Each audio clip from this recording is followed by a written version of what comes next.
Hey everybody, welcome to episode 43 of FoundersGyan and thanks for tuning in. If this is the first time you're listening to the show, we bring you the inspiring story of startup and the founders behind the same. This week we have Amar Parkash, the founder of CustTap, that is CustTap.com, being featured on the show. CustTap is a platform that helps customers connect with their customers easily. We had a great time recording this show and hope you like it. Do check out the show notes over at foundersgyan.com/EP43, which gives you notes on all that we talk about on the show. Alright, it's time to get started.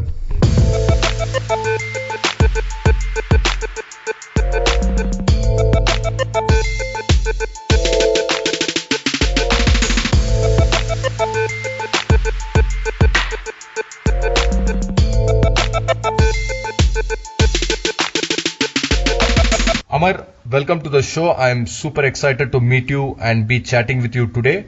Amar is the founder of CustTap, that is CustTap.com, which is a data analysis and marketing platform to help offline vendors understand their data and connect to their customers.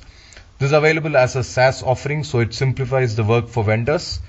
A triple IT by education, Amar has had software engineering roles with GoIbibo and PayPal before he started CustTap.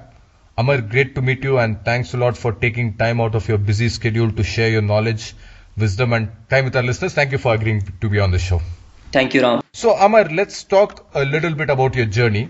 Did I get everything right about your background up until CustTap? Can you fill in the blanks if there are any? Sure, Ram. So basically, I started working on CustTap roughly 8 months ago. Before CustTap, I was working with GoIbibo, Bangalore office, and I was basically leading the data team there. When I was working with the data team there, I realized that there are bigger data related problems in the offline market to solve. And unlike companies like GoIbibo, the offline people cannot afford to have software engineers working for them. So that is when I basically jumped into CustTap and started working full time on it. So last 8 months we are working full time. We are seeing some traction and we are going forward with it. Okay, great. Now explain to us in slight detail the concept of CustTap. And basically you came up with this idea by when working with GoIbibo, but can you explain that also a little bit more from a layman's perspective? Sure. So the idea here is like if you go to any market or any street, right? Basically every shop in front has a flat 30% off, flat 40% off, some offer going on. But if you really look at it, how many of their original customers get to know that there's some deal or some offer going on inside the store? Pretty much none, right? Unless and until you walk past the store, you never get to know what's happening inside. So my basic idea was ki if there is some offer, if there is some deal happening inside the store, they should be able to reach out to their customers.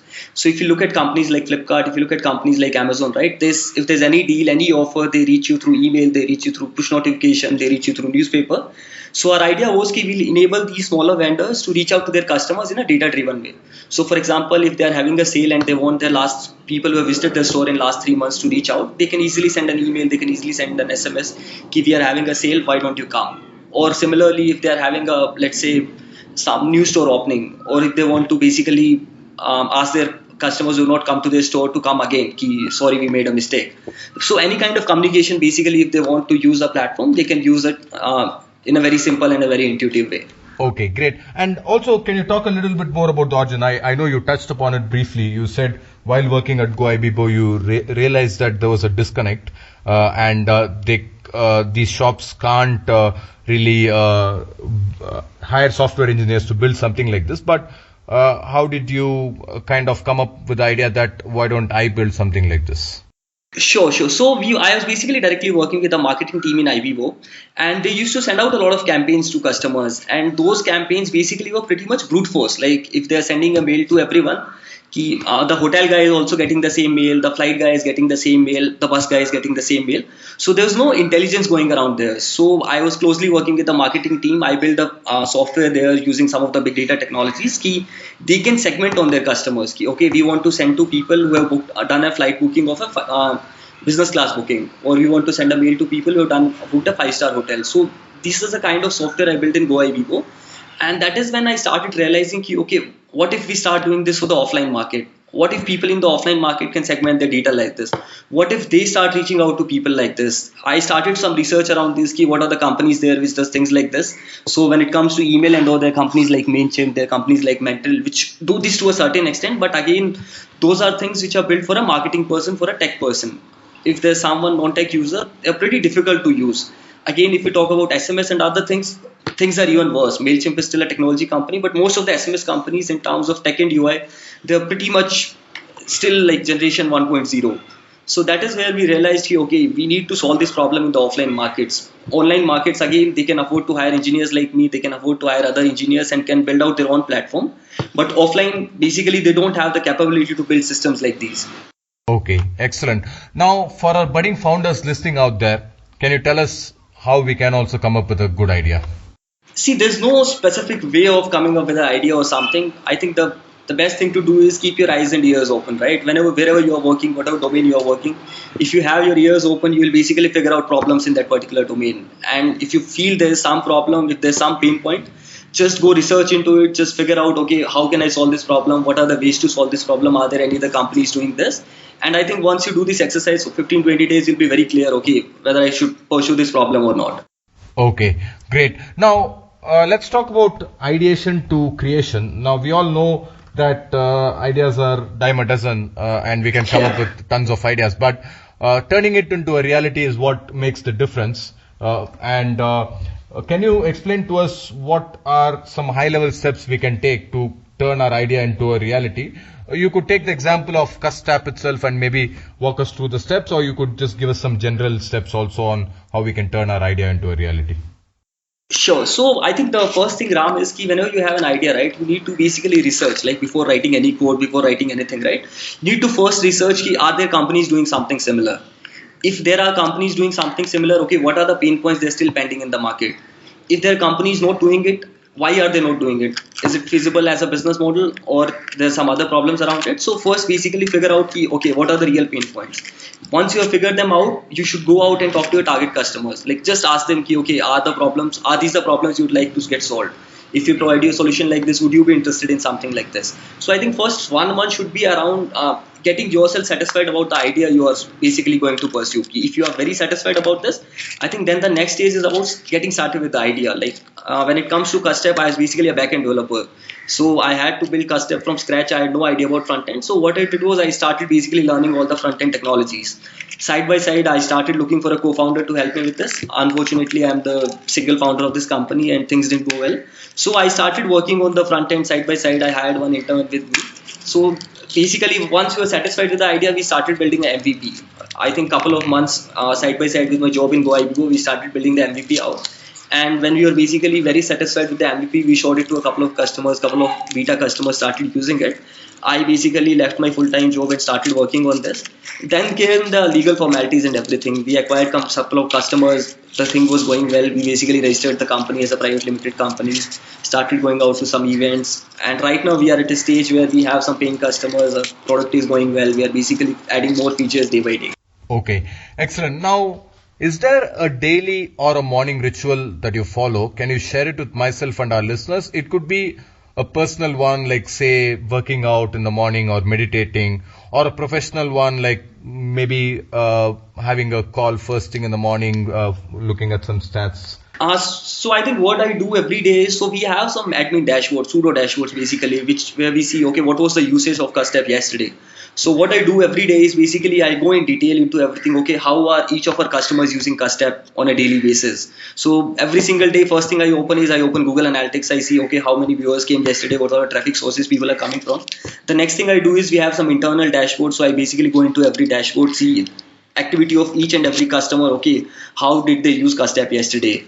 So this pretty much takes half an hour every day. So this is how I start my day every day. Okay, and can you also explain a little bit more on, you look at how each customer uses CustTap, and so what do you do from there? Do you kind of get some ideas to build new features or improve features? How exactly do you use that half an hour work? So how this basically helps is one thing. The first thing I want to figure out is ki are customers facing any pain point while using the software? So that is the first learning out of it. If they are facing some glitches, if they are facing something, we basically try to help them out, or we basically try to understand from them ki how we can basically improve our product. The second thing is time to time people keep launching campaigns. So some people are launching SMS campaigns, some people are launching email campaigns. Then we try to relate, okay, this kind of campaign is giving us this amount of revenue. So this is how the sales is growing up. So we basically try to help them out ki these are the kind of campaigns you should launch, these are the kind of things you should do. And then if there's some product feature which people are not using at all, we basically try to understand how we can improve this, or how we can basically eliminate that altogether, because if people are not using something, there's no point of complicating them with so many things. So that is how we are basically using it. Okay, great. Now, you also mentioned that you are a single founder and you are not able to get a co-founder. So, how do you validate your ideas and how do you basically make sure you're staying on the right track? And what advice would you have for other single founders? See, luckily for me, I had a couple of great mentors in my seniors. So I have one mentor from PayPal, Ravi Madhira, and there's one guy from GoIBimo, Neeraj Kaul. So they are like techies with decades of experience in the tech industry. So they have been advising me right from day one when I started working on this idea. And I think pretty much every week I basically talk to them about things we plan to do or how things happened last week. So I think if there's any single founder, my advice would be you should have one senior advisor with you or a mentor with you who is helping you out with things. Okay, great advice, Amar. Thanks a lot for that. Now, we all hear about founders sacrificing family time to make their ventures a success. So in your case, you're quite young. You're about 25, 26. And so you're probably sacrificing a lot of your youth time, if I can put it that way. When your friends, other people your age are maybe going out and having fun, you're spending a lot of time in your startup. So how do you kind of balance that out and make sure that you balance your personal time and business? See, that is something we basically have in mind before starting up, right? Your lifestyle has to change, everything has to change. So before starting, we kind of try to build up towards that thing. Okay, we'll have to face difficulties, our lifestyle will completely change. You have to limit ourselves to going to certain events and limit ourselves to going out too much. So basically, I started this out of Bangalore. I was based out of Bangalore. I was living alone there. I started working on this. Luckily for me, I had a couple of entrepreneur friends who again started out just with me, like Abhinav from FoundersGyan. So we were basically meeting once in a week or so, discussing our problems, seeing how we can basically take these things forward. So initially, yeah, it was a pain, like getting adjusted to, like, I was used to a full-time job for last 3 years, and when I left this job, the first difficult part was getting used to a daily routine. So that was again one sacrifice. You have to basically figure out, okay, this is what you have to do every day and you have to stick to it. Then again, in terms of like going out with friends or a family time, there was initial bit of sacrifice of first 3-4 months, but after that we are kind of gradually used to it. So this is how the routine is. There's no other way out of it. Okay, great. Now, can you tell us something about yourself that is not commonly known? Something that maybe even your friends or colleagues would be surprised to hear that Amar knows this, or Amar has this particular talent. So this is a tough one. So basically, I'm a software engineer, right? So people only talk about software skills and everything. Apart from software, so I'm a good cricket player. So even these days, to relieve myself, I play cricket every weekend. So I played cricket at state level under 14. After that, kind of education pressure came in, JE came in, AIEEE came in, and I had to leave all the cricket and everything. But in general, apart from work and everything, I am a good sportsman. So basically multiple games, cricket, badminton, volleyball, I play a lot of games. So any outdoor game, you basically call me up and I'll be ready anytime. Okay, great. And what were you in cricket? Were you a bowler, batsman, all-rounder, keeper? So I was an opening batsman in the team and I used to bowl medium spin also. Okay, great.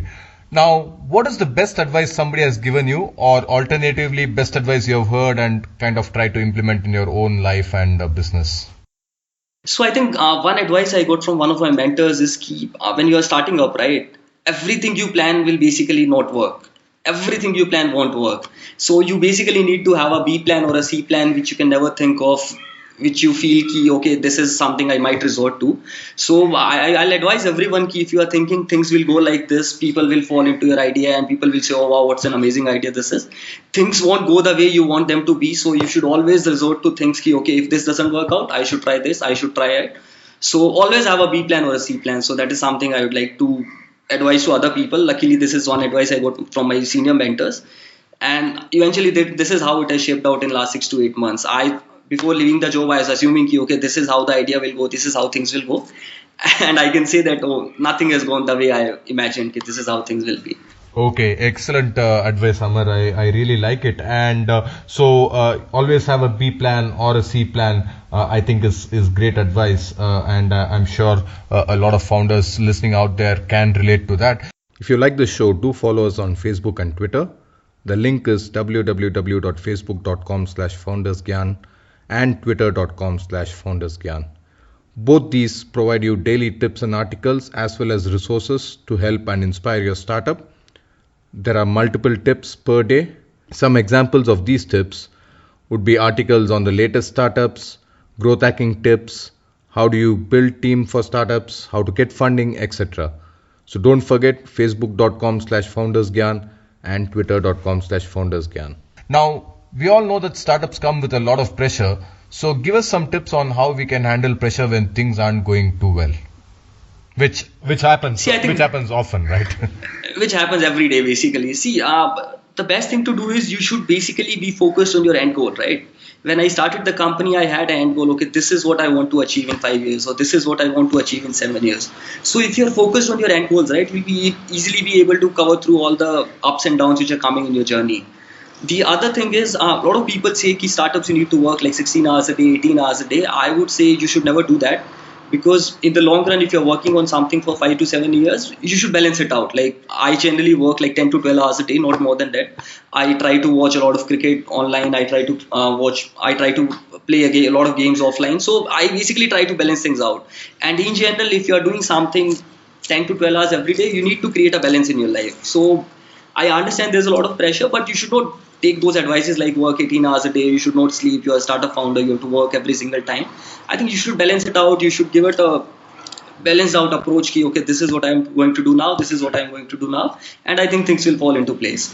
Okay, great advice again, Amar. I'm really liking the kind of advice that you're giving for other startup founders. It's practical advice, and it's not embellished or anything. It's very practical and something that I think each one of us should follow. So now let's talk about worst entrepreneurial moments. So obviously, as a startup founder, you have many ups and downs, mostly downs rather than ups.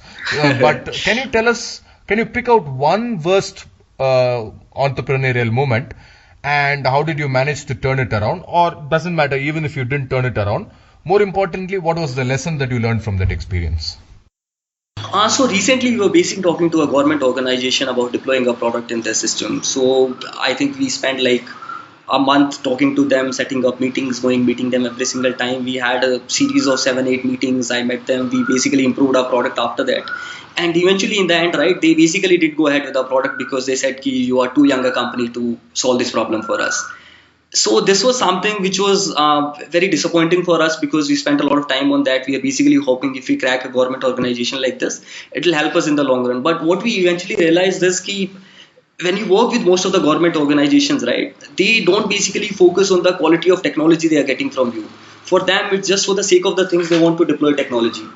So that is one thing which was very disappointing for us. The lesson we have learned at this scale is that when you are a startup, I think first 2-3 years, you should consciously stay away from all the government organizations. Just try to focus on customers who will appreciate your technology, who will understand your technology, and just go after them. Other things, all the government organizations, everything will automatically fall into place when you are 4 years, 5 years down the line in your startup journey. But initially, just stay away from them. Just completely stay away from them. Okay, great advice. But I think also one of the good things that came out of that was you did manage to improve your product quite substantially. Exactly. So that is how we satisfy ourselves. At least in that 1 month, we basically improved our product. Okay, great. Now, let's retouch on CustTap a little bit on the future of the company. So what's the future that you envision for your company? See, we have a series of multiple goals, right? We have a 2-year goal, we have a 5-year goal, we have a 10-year goal kind of thing. So initially what we want to do is we basically want to enable smaller vendors leverage data in a way it should be used. So for example, I'll give you an example. So I have one of the customers is a local pizza guy. So he has a pizza store here in Gurgaon. So when he basically uses our platform to reach out to his customers, ki, okay, there's a 1+1 sale or there's a 1+2 sale. So whenever I see this vendor competing with Domino's, right? So in general, you must have got messages from Domino's ki this is what is happening inside Domino's, Wednesday 1+1 free. So whenever I see this vendor trying to do all these things competing with Domino's, this kind of satisfies me ki I am basically helping a local vendor compete with a big player like Domino's. So our initial goal for the first 2 years is basically try to help more and more vendors to get them started with technology, start using the platform, get to see how customers are doing in your store, how many customers are coming, what kind of technology, what kind of items they are buying, or what is the behavior inside them. So our initial goal is we want to help as many local vendors as possible. And going forward, right, once we are like 10,000 vendors down the line, 20,000 vendors down the line, we basically want to provide more and more intelligent things like them, like machine learning algorithms, market basket analysis, things like these which they have never imagined, which can basically turn around their business. So that is what our goal is in terms of the company, provide affordable solutions to offline people, just get them excited about data, get them excited about doing business in a different way. Okay, great. Great, Amar, and I wish you all the best with that. Now, we just have a couple more questions. Now, can you recommend any books or resources for our budding entrepreneurs? So a couple of resources. Basically, there's a book by this guy, Ben Horowitz, The Hard Thing About Hard Things. So if you're planning to do a startup or if you're just in the early stages of a startup, that's a great book. Everyone must read this book. Then there's one more book, like if you are planning to launch your marketing activities or anything, there's a book called Traction. It is by the founders of DuckDuckGo, the search engine. That's again a great book giving you perspective about various marketing activities and the various marketing channels. Then there's one YouTube series by Y Combinator called How to Start a Startup. So I think there's a 19 video series on YouTube, available on YouTube. So they have talks by a lot of influential people, right from the stages of how to start with your idea, how to basically find a co-founder, how to hire your first employee, how to delight your customers. So they have a complete video series around this. So I think these 2-3 things will be very helpful if you are basically going to start a company. Okay, Amar, excellent. We will link those up on the show notes.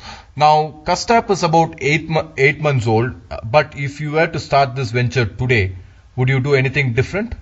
One thing that you would do different if there are multiple things? See, there are a couple of things which we have, I would say, which we have messed up in last 8 months. So what I have done is we basically hired a couple of people in between, assuming things will go this way, but they didn't really work out that way. So one thing which I'd like to do is we focused a lot on technology in the first 4 to 5 months rather than going to customers.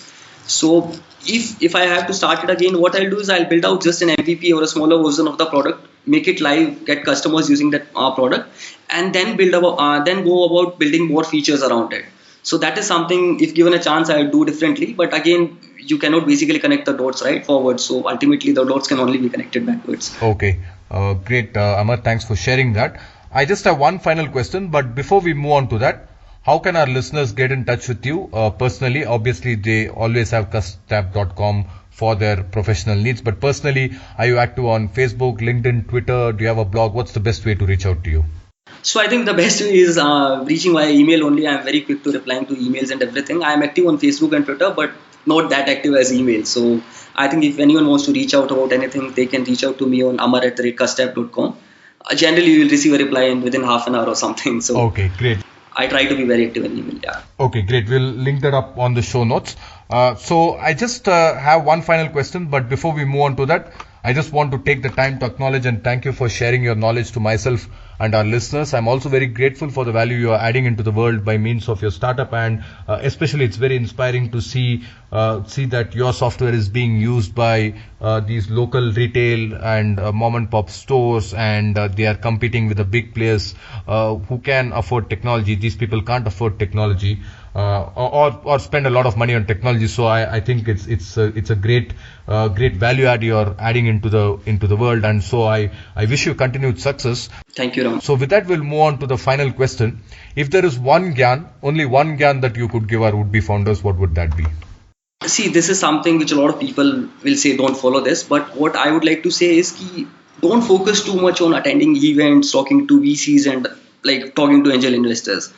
Rather, just one thing you have to do is focus on your customers, understand their pain points and try to implement them. There are so many events happening in Bangalore. There are so many events happening in Gurgaon around funding 101, marketing 101. To be very honest, I've attended a lot of events and I just wasted my time. A lot of people say networking is important, networking is important. It is indeed important, but it is not as important as your customers. So the first focus should be your customers, their pain points, and the solution. After that, if you have time, you can do anything. But initially, I would say stay away from all these events. Excellent advice, Amar. I really like it because I also read one article that talked something about you can keep attending events, and that's actually you'll spend your time attending events rather than building your product. Yeah. So it's great advice, Amar. Thank you so much for your time, and it was a real pleasure chatting with you. And I wish you continued success in your venture. Thank you for the opportunity, Ram. Thank you so much. There you have it, folks. Another inspiring startup and the story of its founder. I do hope you enjoyed it. Do share it with your friends and colleagues. You can use the nifty share icons on the show notes page at foundersgyan.com/EP43 or just email them the site and link. I'll see you all next week with yet another startup and its founder. In the meantime, I do hope you got inspired and take action on your own startup today. Thanks again for tuning in and have a great rest of the week ahead.